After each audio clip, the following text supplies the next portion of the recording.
एकमेका देवमुखी सुखे घालुंबरी वैकुंठी तो ऐसे नाही कवळ काही काल्याचे तुका म्हणे वाळवंत भरवे नीट उत्तम वैकुंठी तू ऐसे नाही कवळ काही काल्याचे पांडुरंगा करू प्रथम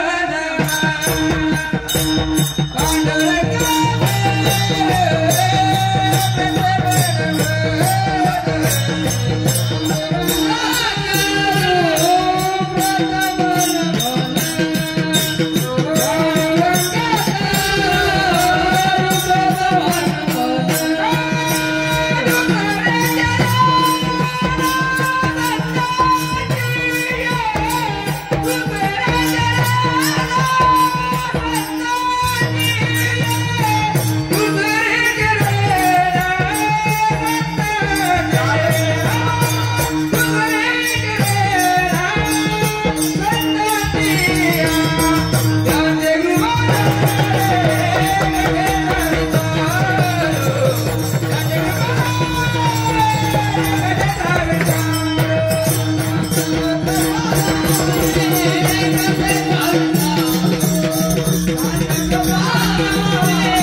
पांडुरंगा करू प्रथम नमन दुसरे चरण संतांची त्यांच्या कृपादाने गतीचा विस्तारून बाबाजी सद्गुरु दास तुकाम दयांचे केले स्मरण होय सद्गतीच्या अधिकरण तेची वंदू श्री चरण श्री गुरुंचे ते नमस्कार नमन माझे गुरुवर्या प्रकाश रूपा तू स्वामिया स्फूर्ती द्यावी कीर्तन करावया देणे श्रोतया सुख वाटे नमो ज्ञानेश्वर नमो ज्ञानेश्वर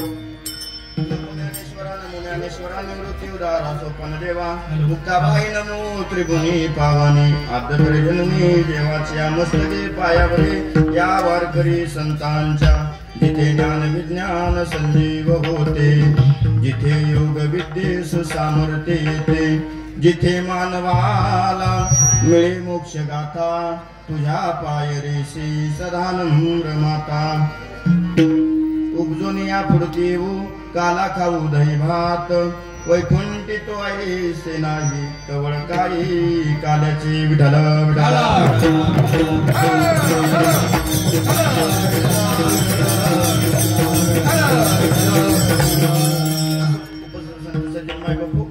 सालाबाद श्री क्षेत्र बामणवाडी या ठिकाणी चाललेला आपला हा अखंडारी नाम सप्ताह ग्रंथराज ज्ञानेश्वर पारायण सोहळा जवळजवळ माझ्या दुसरं तप पूर्ण करून तिसऱ्या तपाची वाटचाल आहे आणि ते मला वाटते 25व्या वर्ष तुम्ही आम्ही साजरं करतोय आणि त्या 25व्या वर्षातील मला वाटते आजची काल्याची कीर्तन रूपी सेवा भगवंताच्या कृपा आशीर्वादाने तुम्हाला सर्व साधू संत मंडळीच्या आशीर्वादाने प्राप्त झाली बरोबर आनंद वाटला हो वास्तविक पाहायला गेलं तर आम्ही जवळजवळ महाराष्ट्रभर रोज फिरतोय पण तुमच्या गावचं जे पारायण कमिटी आहे हो त्यांच्यासाठी एकदा टाळ्या वाजवा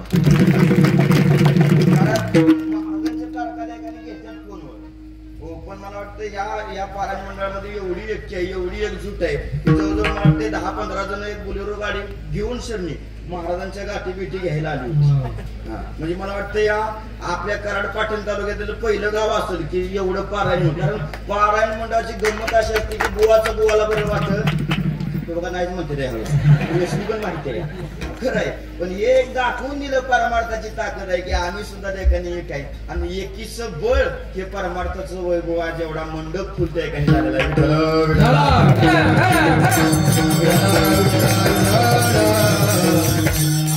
अत्यंत अल्प आहे, त्यामुळे त्या प्रस्तावनेत वेळ घालवण्याचा अर्थ नाही. फक्त आपल्याला अर्धा तास उरलाय. कीर्तन 12ला संपवायचंय. एकतर ऊन जास्त झाले आणि जास्त ऊन झालं की उष्माघात होण्याची शक्यता आहेच. पाण्याच्या बाटल्या आणल्या त्यांना संग ना मग असू दे. पण सुंदर हा न्याय त्या ठिकाणी हो. आणि खरोखर आनंद वाटला. गावोगाव सप्त होत नाहीत असं नाही, एवढे मोठे होतात हो. पण अलीकडे जर पाहायला गेलं तर प्रत्येक गावामध्ये ठिकाणी जागराच्या कीर्तनापर्यंत गर्दी असते. महाराजांचं आदरणीय ठिकाणी आमचे व्यासपीठ चालक तुमचे असणारे सर्वांचे लाडके, त्यांना सुद्धा माहित आहे बरेच व्यासपीठ आपल्या पंचकृषीमध्ये यांच्याकडे आहेत. माणसं नेमकी माय व पहिल्या दिवसापर्यंत जागराच्या कीर्तनापर्यंत उपस्थित असतात आणि नेमकं पगाराचा दिवस असतो त्या दिवशीच गैरहजर असतात. पण तुम्ही खरोखर भाग्यवान आहे ठिकाणी. तुम्ही 7 दिवस सेवा केल्या आणि आज पगाराला सुद्धा हजर. ते बघा मला पगार सोडणार. आता पगार काय भेटतो आजच्या कीर्तनात? एकच पगार आहे. भानुदास गीती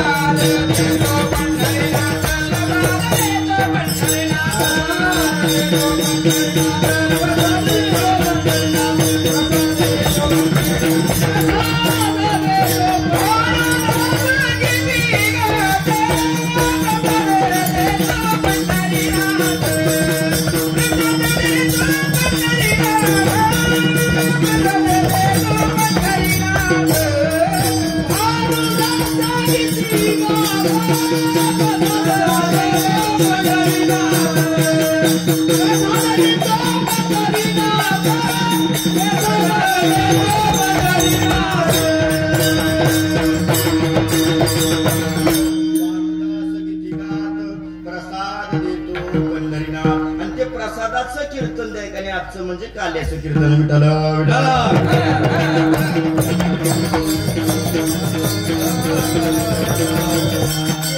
प्रसाद मायको सामान्य नाही, जगाचा मालक भगवान परमात्माच्या हातून आजचा प्रसाद तुम्हाला सेवन करायला मिळतो. म्हणून कधी सुद्धा जीवनामध्ये काल्याचं कीर्तन चुकवायचं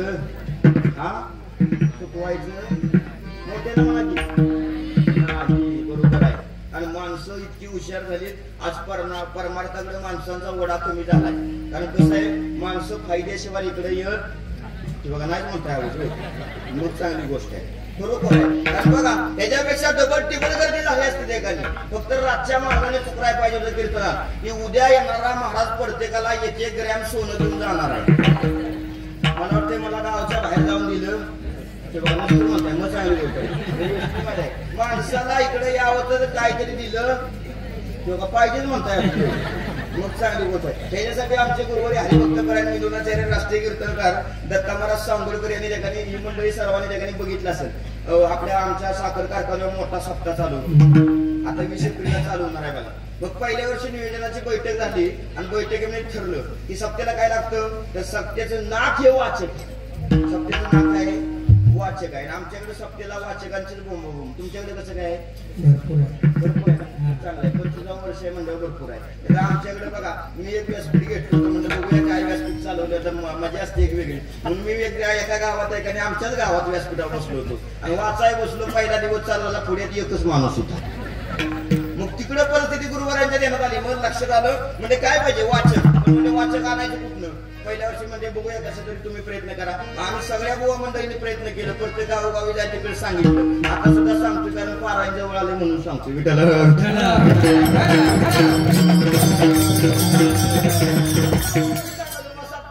सप्त्याला वाचाय बसता ठिकाणी ज्ञानेश्वरी तुम्हाला दिली जाईल. माणसं ठिकाणी बसली. संकल्प केला होता 1000 वाचकांचा. किती वाचकांचा? 1000चा. आणि त्याकडे पहिल्या वर्षी सप्ताह चालू झाला. वाचक बसले होते 250. किती बसले होते? किती बसले होते? 250 वाचक. कमी कितींची होती? एकूण पाहिजे होतं किती? बोलत राहा तुम्ही माझ्याशी. किती पाहिजे होतं? 1000 पाहिजे होती. बसली होती किती? 250. कमी किती झाली? 750. आता आणायची कुठनं 750? दुसऱ्या वर्षी मिटिंग बसली. आमदारांनी सांगितलं म्हणजे काय नाही 1000 वाचक बसलंच पाहिजे. आता गुरुवारांच्या पुढे प्रश्नचिन्ह उभं राहिलं आमच्या, मग काय करावं? महाराजांना सांगितलं गुरुवार यांनी की म्हणजे 1000 काय 1000पेक्षा जास्त बसतील, पण लोकांनी काहीतरी दिलं पाहिजे. बरोबर आहे. मग काय पाहिजे? त्यावेळेला आमच्या गुरुवार्याने त्या ठिकाणी आयडिया लढवली, त्याने विचार केला. नाथ बाबांनी त्यावेळेला लोक कीर्तनाला येत नव्हती म्हणून साखर वाटली होती. आणायची साखर कारखाना शेजारी, पारायण कुठं होतंय?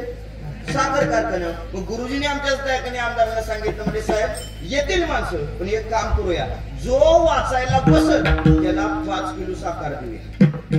तुम्हाला बसायचं असलं तर 20 एप्रिलला पारायण चालू होणार आहे, वाचायला बसा, साखरेची जिम्मेदारी माझ्याकडे लागेल. आता येणार आहे 20 एप्रिलला, काळजी करू नका. मग म्हणजे ठीक आहे, देऊया साखर, 5 किलो द्यायचे ना, त्यात काय अवघड आहे. आता दुसऱ्या वर्षी आम्ही सगळीकडे पुकारलो, जो वाचायला बसत त्याला किती किलो मिळेल? 5 किलो. तुमच्या अंदाजाने किती वाचक बसलं असतील? आमचं टार्गेट कितीच होतं? 1000चं. बसलं असतील किती? हा, मला ते 1552 वाचक बसलो होतं दुसऱ्या वर्षी. किती बसलो होतं? कशाला? वाचायला का? बसलं की हा एवढ्या ह्याच्यापेक्षा मोठा मंडपात चांगली असं फॅन बिन लावलं होतं. ओळीच्या ओळी बसलेले दिवस होता दुसरा. आमचं गुरुवारी म्हटलं बघूया माणसं कशी वाचते ते, म्हणून मला म्हणले तू एका लाईनीत बघू, मी एका लाईनीत बघतो. म्हणून मी एका लाईनीत गेलो बघायला. तर त्याने व्यासपीठावा अध्याय चालला होता 13वा, आणि एक म्हातार खाली बसलो होतं, ते 9व्या अध्यायानं बोटं फिरवलं. आता मी खाली बसलो, त्या बाबासने म्हणलं बाबा वर व्यासपीठावा अध्याय चाललाय 13वा आणि तुम्ही 9व्या अध्यायानं बोटं फिरवताय.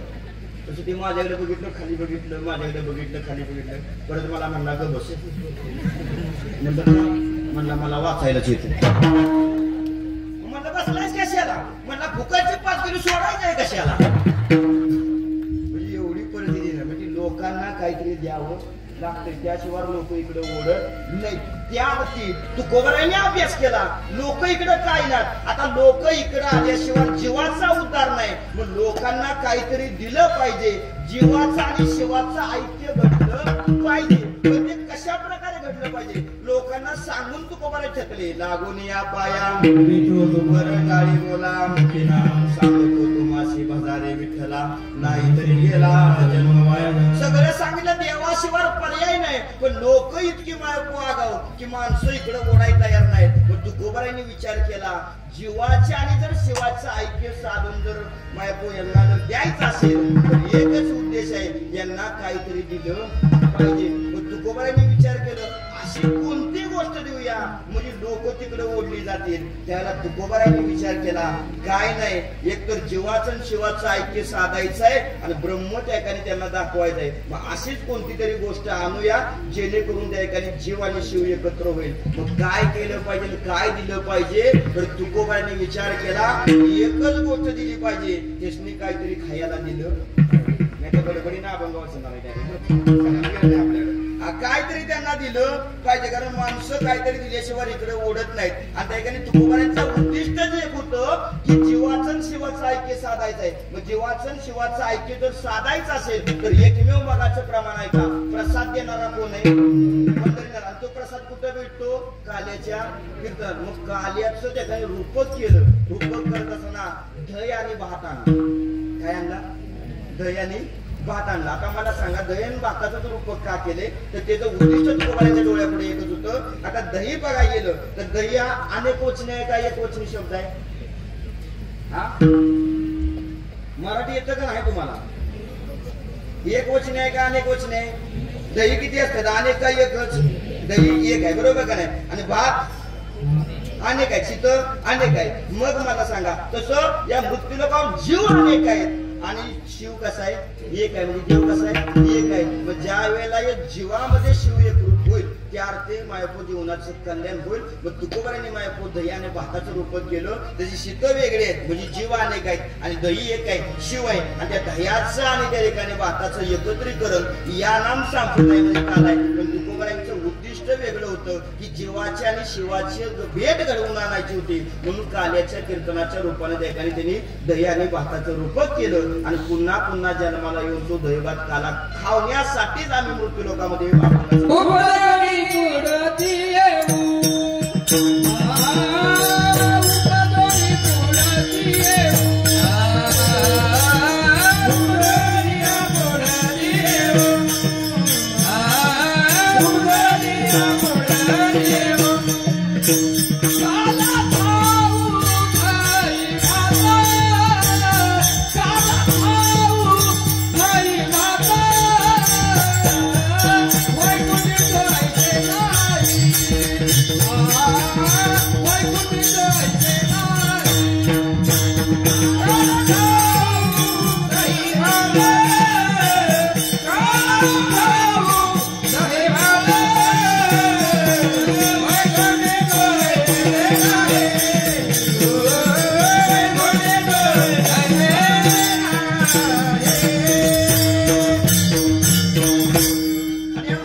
आता वास्तविक पाहायला गेलं तर उपजून या पुढती येऊ शब्द वापरलाय अभंगामध्ये.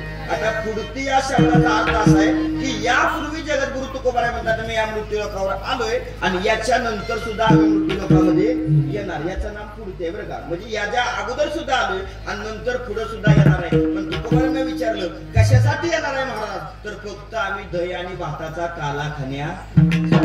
दही भात तुमच्या दृष्टीने जरी सामान्य दिसत असला तरी तुकोबारायांच्या दृष्टीने सामान्य नाही. का सामान्य नाही तर दही आणि भात आपल्या प्रत्येकाच्या घरी आहे. पण तुकोबारायांना विचारा महाराज तुम्ही येणार कुठून दही भात काला खाण्यासाठी, तर तुकोबारायांनी सगळ्यांची प्रमाणे पाठायचं आम्ही वैकुंठवासी कारण असे. तुकोबारायांनी लोकांनी प्रश्न विचारला महाराज की तुम्ही वैकुंठातून मृत्यू लोकावर काला खाण्यासाठी येणार, मग एवढ्या लांब येण्याची गरजच काय आहे. तुम्ही जिथून आला तिथं तुम्हाला त्या ठिकाणी काला नाही का, वैकुंठात काला नाही का, एवढ्या लांब यायची गरज आहे का, तिथं भेटत नाही का.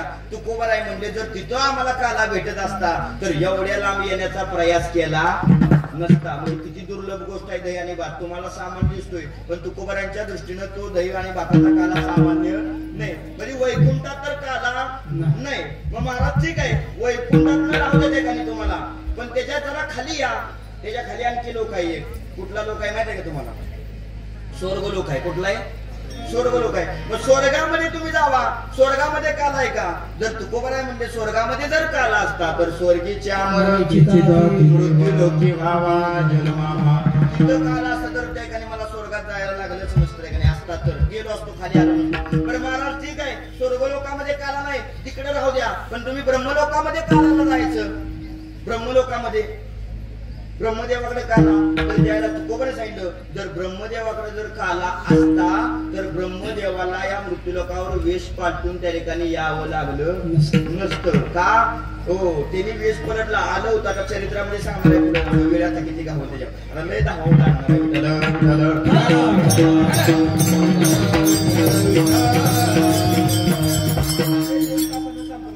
बरंच मोठा आहे बरं.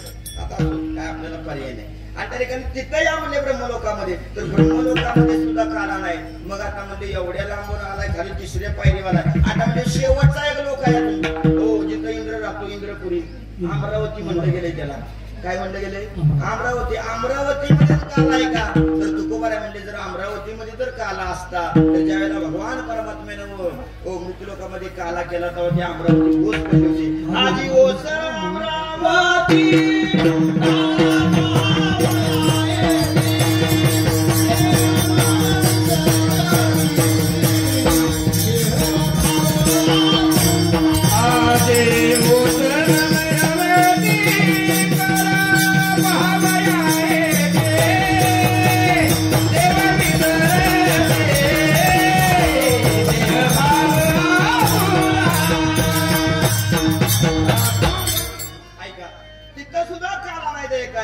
पण काला खाण्यासाठी आम्ही पुन्हा पुन्हा या मृत्यूलोकावर जन्माला येणार आहे. कारण त्या तिन्ही लोकात चारी लोकांमध्ये सुद्धा काला नाही. तर तिथं काला असता तर आम्ही मृत्यूलोकावर आलो नसतो. अभंगाचं दुसरं चरण वैकुंठी तो ऐसे नाही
नाही कवळ काही काल्याचे ते ठिकाणी तो काला वैकुंठात ठिकाणी दुर्लभ आहे. त्यामुळे आम्हाला वैकुंठात काला न मिळाल्या ठिकाणी वैकुंठात नव्हे स्वर्गात नाही ब्रह्मलोकात नाही इंद्रपुरीमध्ये नाही तो काला फक्त आहे त्या ठिकाणी तो फक्त मृत्यूलोकामध्ये. म्हणून आम्ही पुन्हा पुन्हा या मृत्यूलोकामध्ये जन्माला आलोय फक्त दही भात काला खाण्यासाठी. कळलं? पण ठीक आहे महाराज तुम्ही एवढ्या लांब त्या ठिकाणी काला खाण्यासाठी आलाय पण तो मिळालेला जो प्रसाद आहे जो काला आहे तो तुम्ही एकटं खाणार का दुसऱ्याला देणार?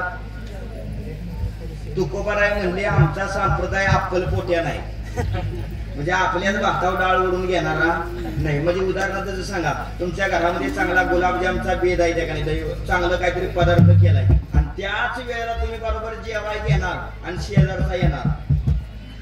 शेजारी एखादा यावा किंवा एखादा पाहुणा त्या टाइमात यावा खऱ्या अर्थानं तुमची त्याला जेवायचं बसवायची इच्छा नसते पण त्या ठिकाणी तुम्ही उपवास बुद्धीने म्हणता या या टाइमात आलाय या बसा आलाय तर खावा. पण तुकोबारे म्हणजे आमचा संप्रदाय असा नाही. आमचा संप्रदाय त्या ठिकाणी एकूण एकाला त्या ठिकाणी वाटून घेणार आहे आणि वाटून सगळ्यांना वाटून देतो त्या ठिकाणी आणि वाटून आम्ही सर्वजण खातो.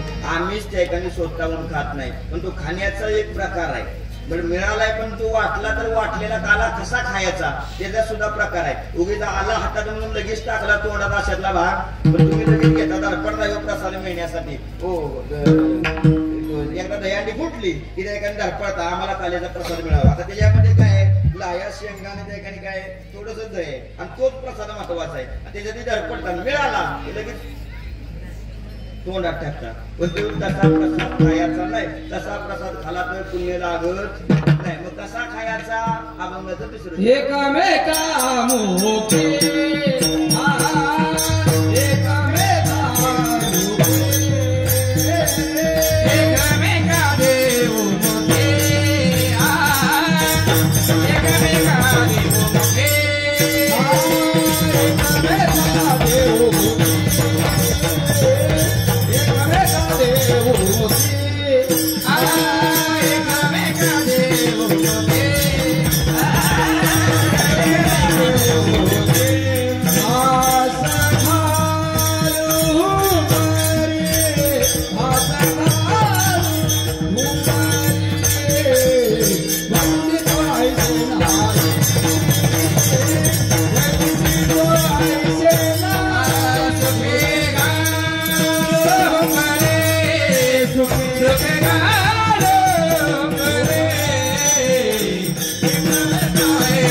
खाणार नाही तर आम्ही काय करणार आहे तो काला एकमेका देवमुखी काय करणार आहे एकूण एकाच्या मुखामध्ये आम्ही तो काल्याचा प्रसाद घालतो आणि त्या ठिकाणी सुखियाला मायो कोहमरी नावाच्या खेळामध्ये आम्ही रंगून जातो. इतका तो काला काय दुर्लभ आहे. मग तो काल्याचा प्रसाद एकूण एकाच्या मुखामध्ये का घालायचा त्याचं कारण आहे का भजन करा सांगतो. विठाला विठाला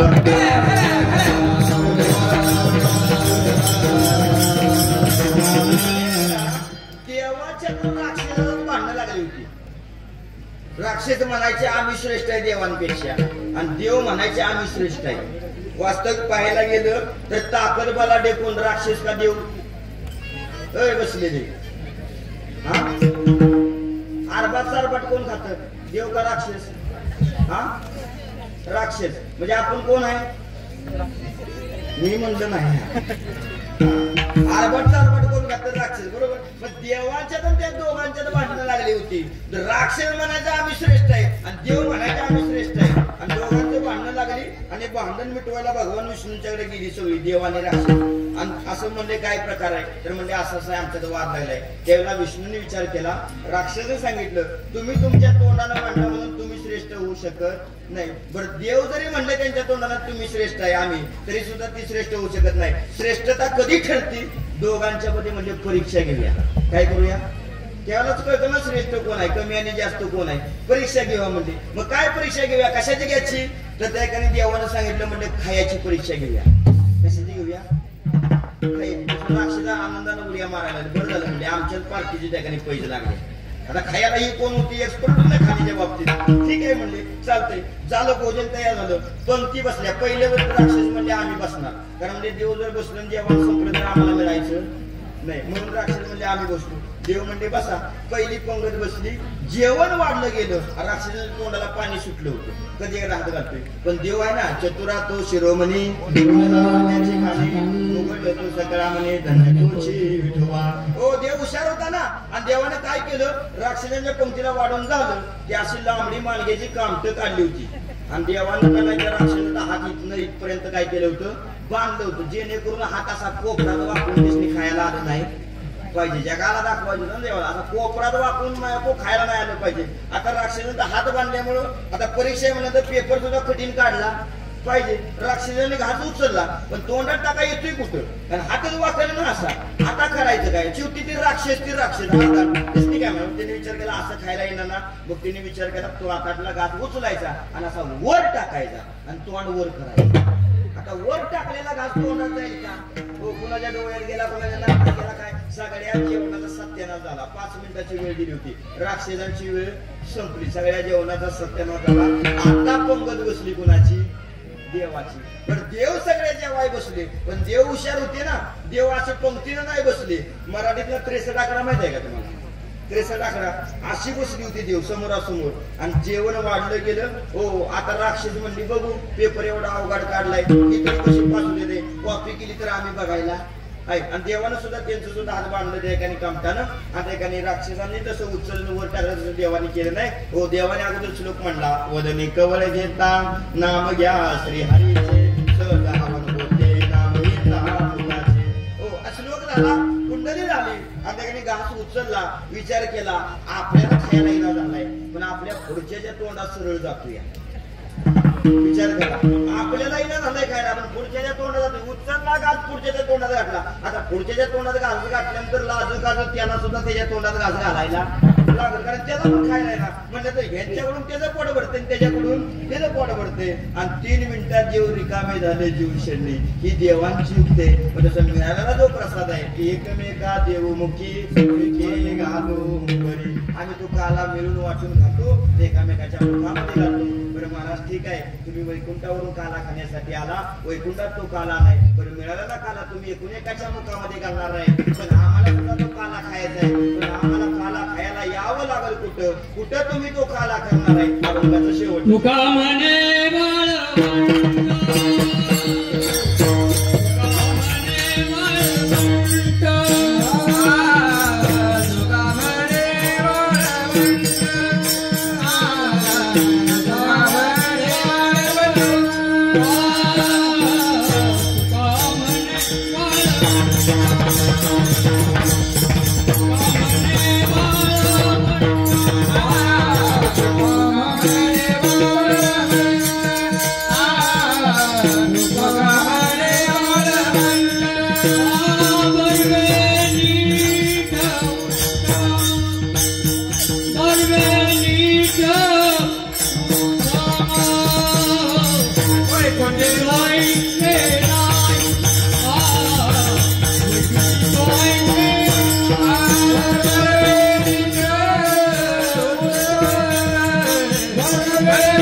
कुमार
तुम्हाला सांगत ओझरता गेलं.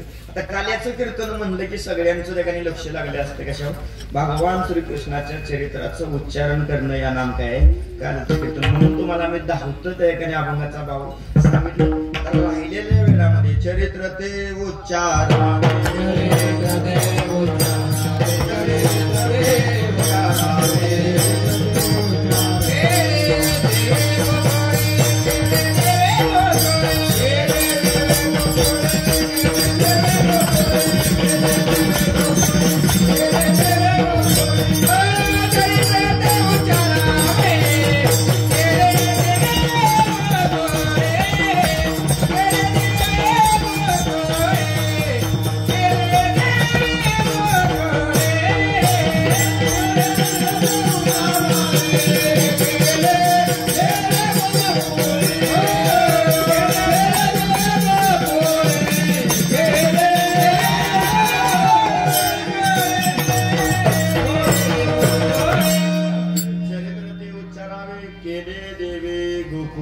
भगवान परमात्म्याने गोकुळामध्ये राहून जे चरित्र केलं त्या चरित्राचं उच्चारण काल्याच्या कीर्तनामध्ये केल्यानंतर तुम्ही श्रवण केल्यानंतर त्याने पुण्य मिळतं. ते चरित्र कुठलं आहे? 11 वर्ष 52 दिवस देव गोकुळात राहिला आणि 53व्या दिवशी देवानं गोकुळ सोडलं. आणि त्या 11 वर्ष 52 दिवस जे चरित्र भगवंतानं गोकुळामध्ये केलं त्या चरित्राचं उच्चारण करणं आता बरंच त्या ठिकाणी चरित्र आहे. एक ठराविक लीला आपण त्या ठिकाणी बघत जाऊन पुढे जाऊ.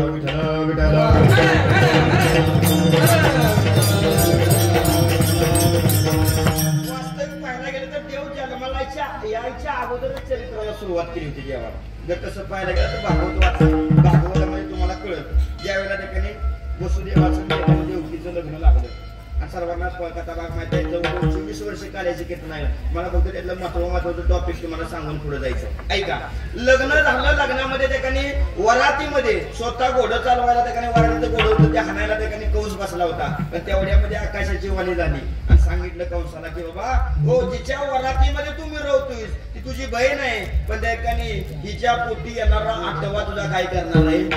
घात करणार आहे, वध करणार आहे. आता मरणाचं ब्या दाखवल्यावर कुणाला बरं वाटतं? कुणाला बरं वाटतं? तो बाचा असला तरी कोण असला तरी कोणाचं नाही. शेवटी त्या ठिकाणी काय गमत केली कंसानं ऐकलं कारण आकाशाची वाणी झाल्या. राग आला आणि तलवार उपसली आणि वसुदेवावरून देवकीवर काय केला? धावला. पण धावल्यानंतर काय केलं? वसुदेवानं हात धरला आणि सांगितलं बाबा आम्हाला मारून काय करणार आहे? तुला मारणार आहे कोण? तुला मारणार आहे कोण? आमचं येणार आठवं. आम्हाला मारून काय भेटणार आहे? तो म्हणला तुम्हाला मारल्यानंतर परत आठव्याचा प्रश्नच नाही. म्हणले आम्हाला मारून नकोस, एक काम कर म्हणले. हो आम्हाला जे आपत्ती होईल ती तुझ्या स्वाधीन करतो म्हणले पण आम्हाला मारू नको. आता प्रमाण बरीच आहे नामदेव अभंग बरेच ठिकाणी गेले. मग त्या ठिकाणी पोचलं ठीक आहे. मग बंदीगृहात टाकलं तुम्हाला सर्वांना न्यात आहे आणि बंदीगृहात टाकल्यानंतर काही दिवसानं त्या ठिकाणी हो देवकीला दिवस गेले आणि पहिलं मूल जन्माला आलं. रडायला लागलं कारागृहात. हो सेवकाने जाऊन सांगितलं म्हणजे असं असं देवकीला मुलगा झालाय. हो त्या सेवकाने उचललं ते बाळू त्यात माझ्या घुटपळलं आणि कंसाच्या ठिकाणी हातात आणून दिलं. आता कंसानं विचार केला ते लहान मुलं हातामध्ये घेतलं आणि ते गोंडस लहान मूल निरागस बघितल्यानंतर कंसाच्या मनामध्ये दयेचा पाजर फुटला. त्याने विचार केलं आपल्याला मारणार आहे कितवं मारणार आहे? 8वं मारणार आहे आणि हे कितवं या पहिला आहे आणि दिसाय गोंडस आहे. त्यानं काय केलंय म्हणून सोडून द्यायचा विचार त्या ठिकाणी त्याच्या डोक्यात आला. पण देवाला चिंता वाटली कारण कंसाला आपल्याला 8व्याला मारायचंय पण कंसा कुठनं पाप घडलं आणि पापाशिवाय कंसाला मारू शकत नाही. काय करायचं? नारद मुनींना पाठवलं गेलं. नारद हजर झाले तिथे त्या ठिकाणी आणि हजर झाल्यानंतर नारदाने विचारलं काय म्हणले कुणाचं पोरग आहे? म्हणजे बाचा आहे म्हणले बहिणीला मुलगा झालाय. पण म्हणजे हातात कशाला घेतलाय? म्हणजे माराय घेतलाय का?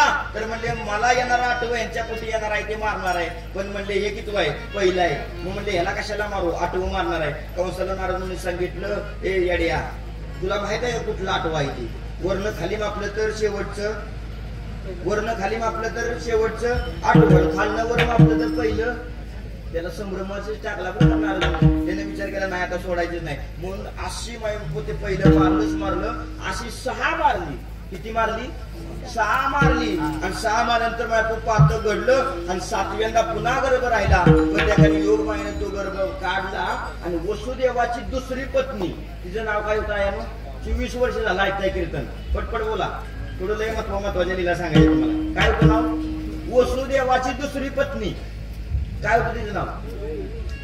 तुम्ही म्हणाल तुला कशाला आणलाय? ती सांगायला की म्हणा. हो तिचं नाव होतं रोहिणी आणि ती कुणाकडे राहायला होती?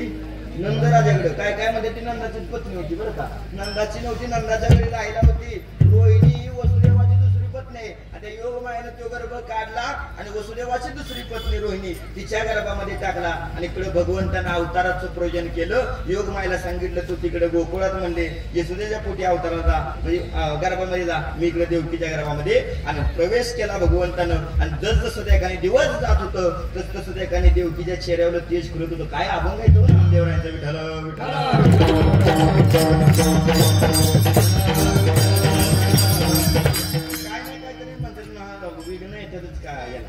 पण असो. मग त्या ठिकाणी तेज खुलत होतं आणि तुम्हाला सर्वांना माहित आहे हो श्रावण वद्य अष्टमीला रात्री धो पाऊस पडत होता आणि रात्रीच्या 12 वाजता असल्या पावसामध्ये भगवान श्रीकृष्णाचा काय झाला? जन्म झाला. कुठं झाला? कारावासात झाला. आणि कारावासात मूर्ती 8 वर्षाची प्रगट झाली. तिथं सांगितलं त्या एकाने, हो काय करा, मला इथं ठेवू नका, कुठं सोडा, नंदाच्या घराला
काळजी करू नका म्हणजे सगळं द्वारप्या मोईले सगळं उचलला भगवान परमात्मा पाठीमध्ये घातला. धोधो पाऊस चालू आहे.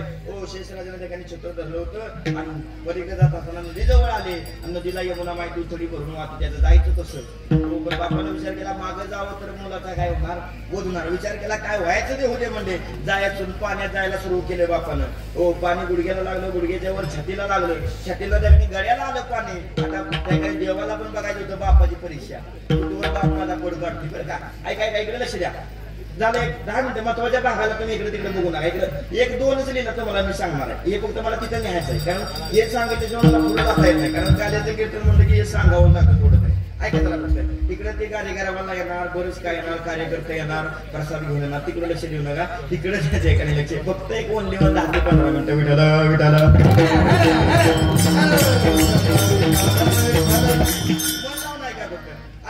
इकडे आणून पाणी त्या एकाने नाका तोंडात जायला लागल्यानंतर विचार केला त्या एकाने बापाची परीक्षेला बघण्यात अर्थ नाही. मग देवाने त्याने अंडा बाहेर काढला आणि पाण्याला लावला. तसं पाणी काय झालं, ओसरलं. तिकडे यशोदाच्या पोटी माया ज्याला म्हणजे साईड लावली, उचलली, परत त्या पाठीत घातली, देवाला तिथे ठेवला आणि त्या एकाने पुन्हा बसलं. त्या एकाने इकडे आले.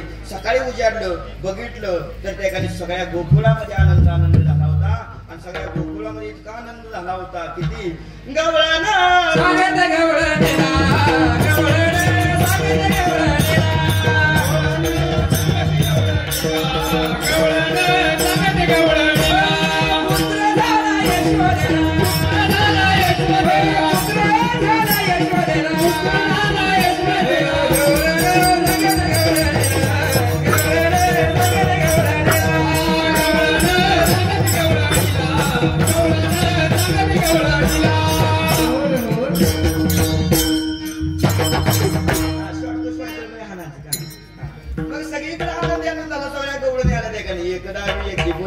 दाटी वाटी संतवडे गुडिया कोरडे करती कथा गाते गाणे आणि बाळकृष्ण अंधागरी आनंदल्या धरणारी. बरेच प्रमाणे इतका आनंद झाला. सगळ्या गोकुळात साखर पेढे वाटले गेले का, तर नंदराजाला काय झाला, मुलगा झाला. सगळीकडे आनंद झाला. त्याने 5वी झाली भगवंताची 5वी देवा.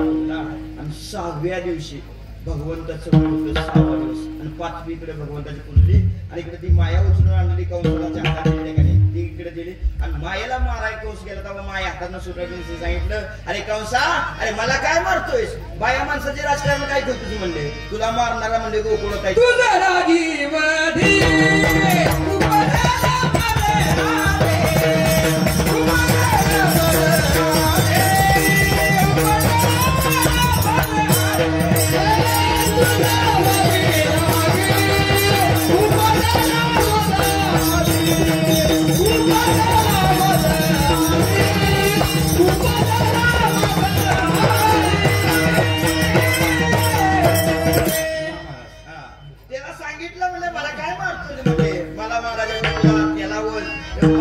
कुणाला मारणारा उपजाय तिकडे त्याला मार.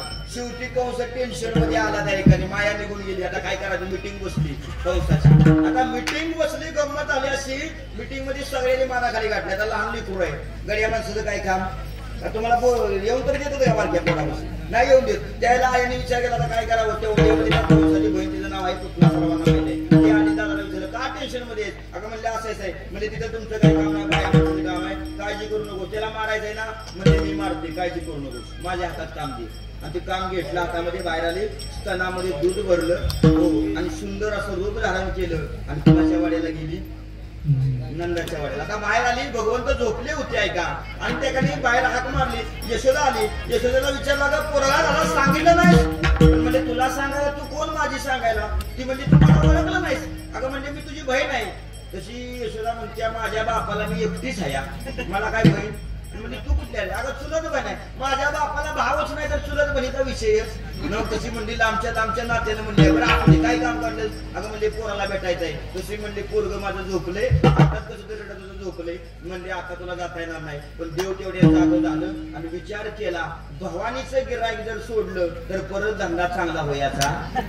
तू विचार केला भवानी, आणि भवानी चांगली झाली तर धंदा चांगला आहे ना पुढं. मग विचार केला देवानं, भवानी सोडली तर उपयोग नाही त्या ठिकाणी. मग देवानं पाळण्यात रडायला चालू केलं. कुठं झोपलाय रडतोय? आणि धावत धावत आली आणि जवळ घेतलं आणि स्तनाला लावलं. जगाच्या मालकानं माझ्या पोतीचं दूध प्राशन केलं. आता दूध प्राशन का केलं थोडक्यात कारण सांगून पुढे जातो. भजन करा विठ्ठला विठ्ठला.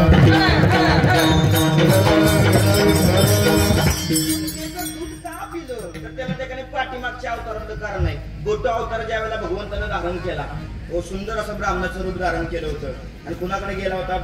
मागायला, दान मागायला बळीराजाकडे गेला होता. आणि बळीराजा त्या ठिकाणी दारावाल्यानंतर ते जे सुंदर जे रूप आहे ना, ते रूप बघितल्यानंतर बळीराजा सुद्धा मोहित झाला होता. बायकोला म्हणजे याच्याकडे आरावर आलाय हो, बाहेर पाठवले आणि ओळायला ये. आणि माय बापू त्यावेळेला त्या बळीराजाची कन्या वर झाली होती, लग्नाला आली होती. बळीराजा त्याने वर शोधत होता. आणि त्या बळीराजावर तिची मुलगी म्हणजे मम्मीवर तिच्या ती मुलगी आली. भगवंताला ओळख असताना ते रूप बघितलं. राजस सुकुमार मदनाचा पुतळा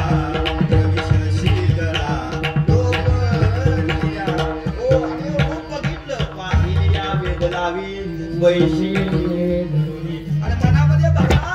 आणि त्या बळीराजाच्या पुरीनं विचार केला अरे काय देवा, काय सुंदर बालक आहे, काय तुझे आघात दिलाय, किती सुंदर आहे ओ. आणि मनामध्ये तिथं विचार केला अहो देवा आज ना उद्या माझं लग्न होणार आहे. आणि लग्न झाल्यानंतर माझ्या जेव्हा पोटी संतान देशील ना त्यावेळेला इतका सुंदर मुलगा माझ्या पोटाला त्याला मला तिथं ते ओळख असताना विचार केला. आणि बळीराजाची कन्या तुरीत गेली. आणि काय चमत्कार झाला मायको, त्या बळीराजाच्या कन्येला पाना फुटला.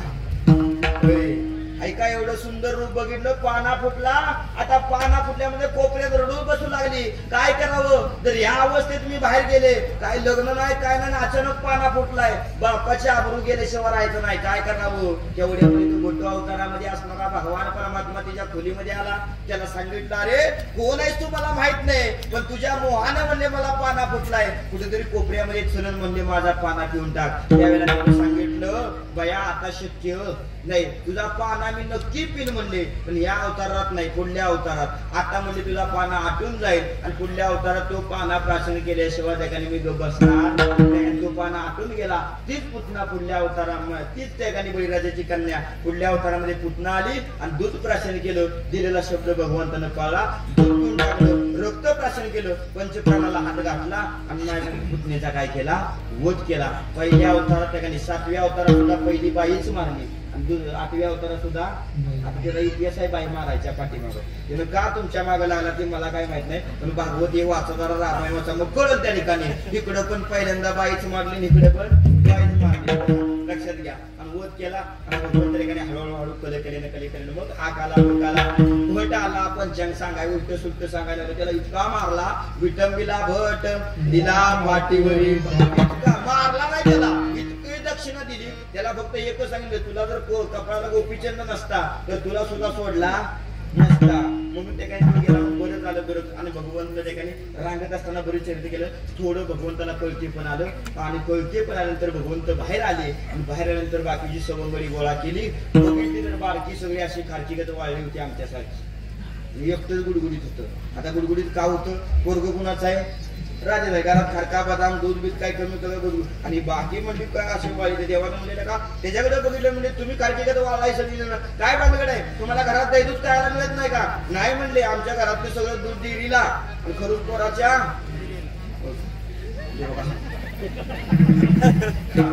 तसं आमची घटना आहे.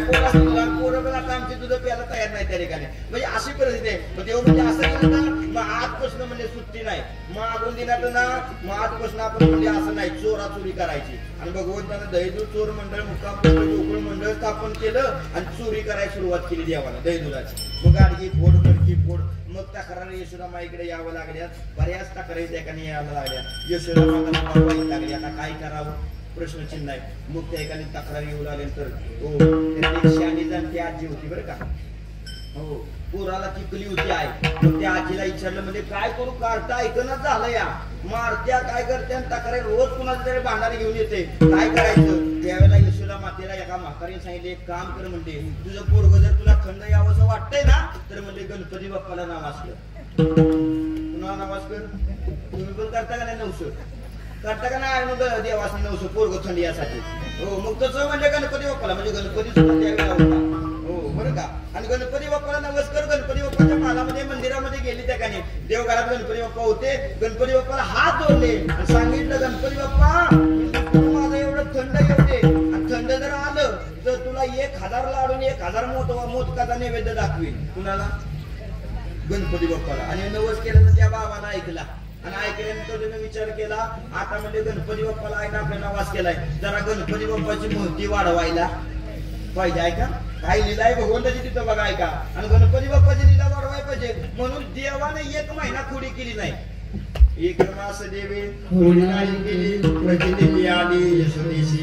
1 महिना खोडी करायचं बंद झालं. गोप बसलं भांडण नाही टळता नाही काय नाही. तसं आईला वाटलं 100% गणपती बाप्पा आपल्या नवसाला पावलं. मग आईने नवाज केल्यावर नवाज फेडायला आणि नाही फेडलं तर ते नवाज पाठीमागं लागल्याशिवाय राहत नाही. पण आईने विचार केला गणपती बाप्पा माझ्या नवसाला पावले. रात्रभर लागली. 1000 मोदक आणि 1000 लाडू तयार केलं आणि सकाळी नवसाची सांगता करायला निघाले. त्या टप्प्यामध्ये सगळं भरलं. हो भगवंताने बोट धरलं होतं आईचं आणि नवसाची सांगता करायच्यात असताना ह्याच्या तोंडाला पाणी सुटलं. आणि हळूच आईला म्हणलं आय अगं यातला 1 लाडू 1 मोदक दे की ग. असे म्हणजे ग हे म्हणजे देवाला केले. देवाला नैवेद्य दाखवल्याशिवाय घरच्या लेकरांना खायचा नाही. तसं ते म्हणतोय आय तुला कळना या देवांचा बाप आहे मी तरी तुला कळना झालंय असं ते म्हणजे. आणि गेली त्या एकाने नैवेद्य गणपती बाप्पाच्या पुढे ठेवला आणि नैवेद्य दाखवायचा होता पण धूप राहिलं होतं. म्हणून ती म्हणजे कृष्णाला सांगितलं अरे कृष्णा लाडू मोदकाव ध्यान ठेव मी धूप घेऊन आले. मांजार बिंजार येईल आणि यातलं मोदक लाडू येईल. तसं तो म्हणतोय आईला मनातल्या मनात आय एवढा मोठा इथं बोक्या असताना मांजरीची विशाल आहे का याची. तसं एकाने आई गेली एकाने हो हे बसलं आई गेलेली बघितली की गणपती बाप्पाला दमबाजी. काय गणपती बाप्पा लाडू आणि मोदक तुम्ही खाताय आम्ही खाऊ. तसं गणपती बाप्पा बसलं होतं. म्हटले मी तुमच्या आईला त्याकडे उच्चाप्त्या करायला सांगितल्या नव्हत्या मला नमस्कार म्हणून. म्हणजे तुम्हीच खावा पण मला काय त्रास देऊ नका. कोण म्हणलं? गणपतीला. कोण म्हणलं? श्रीकृष्ण. आणि सगळं माय लाडून मोदक उचललं सगळं खाल्लं असं बसलो एका कोपऱ्यात आणि असं भेट असं अंक आपल्याकडे नाटक करत बसलं. धूप घेऊन आली. आता धूप घेऊन आली त्याच्या पुढे धूप लावायचा ज्याला नैवेद्य दाखवायचा त्या ताटातला नैवेद्य सगळा गायब होता. तसं त्याने कृष्णाकडे बघितलं आपण असं कापत बसलं होतं. तसं कृष्णाला विचारलं अरे कृष्णा अरे लाडून मोदक काय झालं. तसं त्याकडे ते म्हणलं आहे मी नाही खाल्लं. अरे मला माहित आहे तू केवढा ते मोदक लाडू केवढं आणि गप बसलं होतं एकटंच खाऊ बरं का. मग म्हणजे काय झालं आई तुला काय सांगू म्हणले तू जेव्हा धूप आणाय गेलीस ना हो तेव्हा 1000 उंदीर आलं. एक मोठा उंदीर होता आणि त्या मोठ्या उंदरावर एक असा मोठ्या पोटाचा बाबा बसला होता आणि तोंड हलवीत होता. एक उंदीर ना एक मोदक लाडू पळवलं त्या बाबानं खाल्लं पण मी भिलो पण 1000 उंदीर होतं चावला बिवला म्हणजे काय करू. तसं यशोदा मातेला वाटलं खरंच गणपती बाप्पा माझ्या नवसाला काय झालं पावलं आणि त्याच्यामुळे पण म्हणते ही प्रकार बघायला मी नव्हते. यशोदा माता म्हणजे मी प्रकार बघायला नव्हते पण म्हणजे गुळ खोबऱ्याचं तरी नैवेद्य दाखवा. परत म्हणजे गुळ खोबरा आणाय गेली. गुळ खोबऱ्याचा नैवेद्य आणाय गेली. तसं परत गणपती बाप्पाला दमबाजी. गणपती बाप्पा घाई गडबडीत लाडू आणि मोदक खाल्लं ते आत व्यवस्थित बसलं नाही तर एक काम करा तुम्ही जावा आतमध्ये आणि व्यवस्थित लावा. आणि उचलला गणपती मायपू तोंडात टाकला गिरला न घुसलं. आता यशोदा माता गुलाम खोबरं घेऊन आली, ज्याला निवेद्य दाखवायचा तोच बाबा गायब आहे. आता कुणाला निवेद्य दाखवायचा? मग कृष्णाला विचारलं, कृष्णा देव काय झाला? त्यावेळेला त्याने तिला वाटलं, अगं आई तुला अजून कळना, मीच देव आहे. देवाची जगुसे देव काय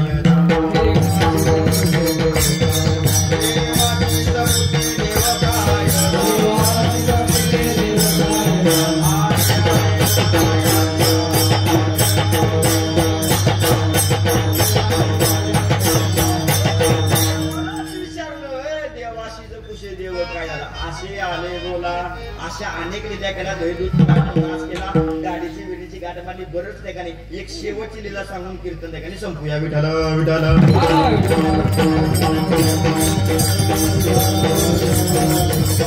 परत देवानं तेच चालू, परत खोड्या ठिकाणी, प्रत्येक गवळण गारोने घेऊन यायची ठिकाणी, परत ठिकाणी मग संवाद साधला ठिकाणी. काय करावं गवळीची असं वाटत गाव सोडून जाऊन शेवटी यशोदा केली आणि तिने विचार केला, आता हे लयच ताप द्यायला लागले, आता म्हणजे याला शाळेत घालूया. खरं आहे पोरग घरात ऐकलं की तुम्ही कुठे घालता?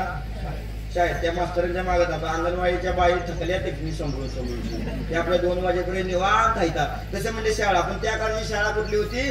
उद्या जाई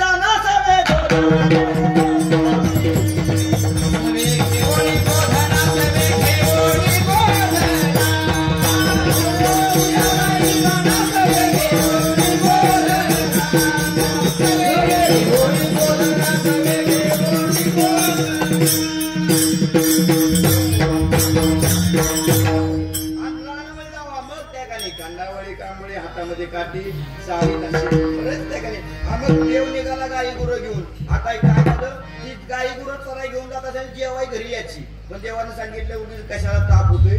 परत देवानं सांगितलं आपापल्या शिदोऱ्या घेऊन यायचं आणि शिदोऱ्या एकाने घेऊन यायला. जेवलं की मग बरंच खेळ खेळलं. हा मामा पोरा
भूक लागली एकत्र बसायचे, सगळे शिदोऱ्या सोडायचे, एकत्र करायचे आणि मग वाटून खायचे. पण त्यातलं एक गमत असं होतं, त्यातलं एक गोपाळ असं होतं का नाही, ते स्वतःची शिदोरी आणायचे. बघा शेवटची लिला इकडे आहे का?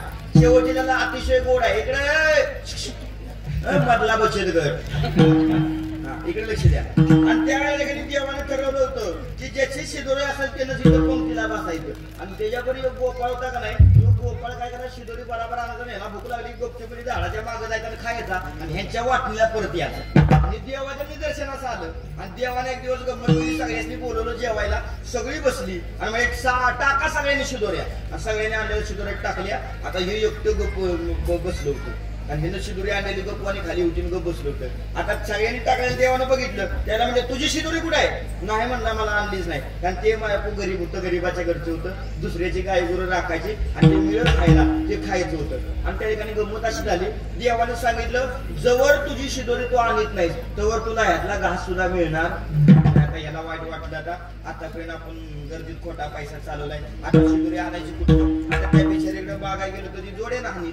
कारण सकाळीच घेऊन आलो, येताना तिच्याकडे खाल्ले आणि परत येताना घेऊन आले. तरी पण एक पळत गेलं आणि सांगितलं, हो त्या गुरुवालीच्याकडे गेलं, सांगितलं माय अगं लय भूक लागली, अगं तुझी गुरु लय वाढवायचं, पळून त्यांच्या मागं कटाळ येतोय, दे की माय खायला.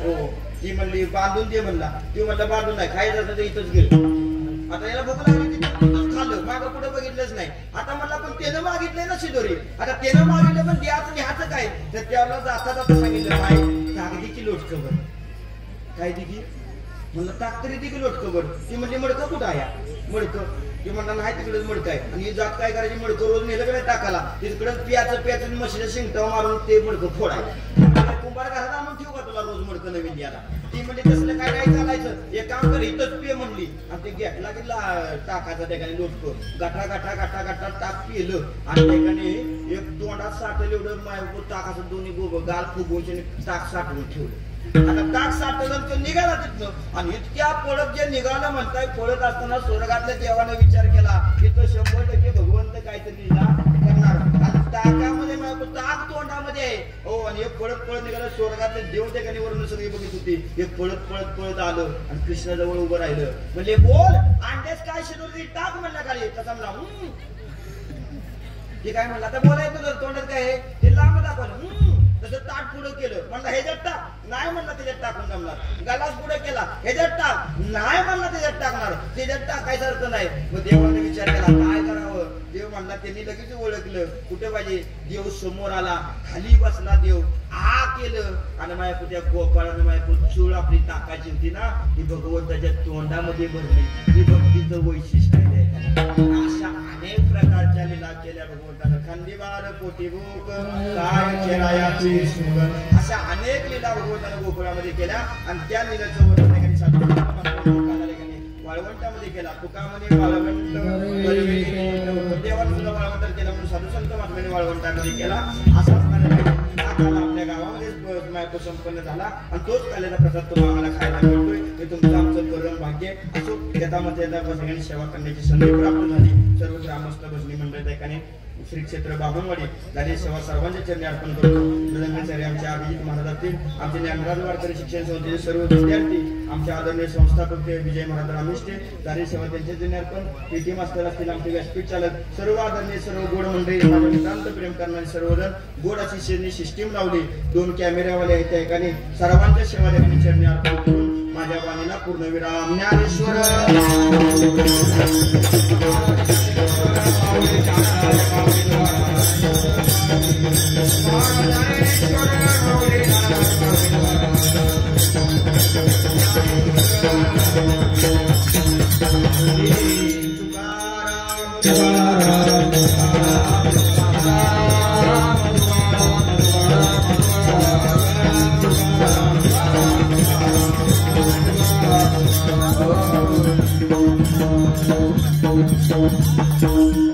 हो थांबा विनवाली थांबा की विठ्ठल जय जय